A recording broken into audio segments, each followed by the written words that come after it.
Grabe, summer na naman nga pala, sobrang init. Nakalimutan kong pindutin yung electric fan namin. So, sa katamaran ko, buti na lang lagi kong hawak yung ating remote control, which is kaya niyang i-control itong ating stand fan gamit yung remote. Common sense, diba? So, ayan, i-turn on natin siya.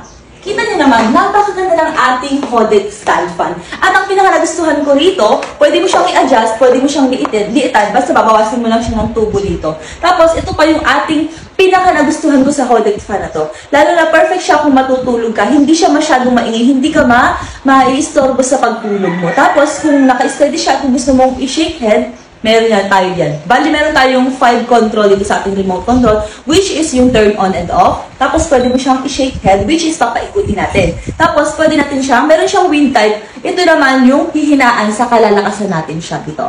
Wind type. Tapos, pwede mo siyang i-timer dito. Hanggang 12 hours, pwede mo siyang i-timer. At ang pinaka-nagustuhan ko sa Hodec stand fan na to, ay ang laki ng wide niya. Ang laki ng air supply na masusupplyan niya. Bali, ang ganda ng style nito. Hanggang dito yung corner niya, oh. Bali, ibig sabihin nun, malawak yung masusupplyan niya ng air. At kung mawala man yung remote mo, meron tayo ditong touch control. Dito sa likod, papakita ko sa inyo. So, ayan, meron tayo ditong touch control. Ito yung on-off, ito yung timer, ito yung wind speed, ayan.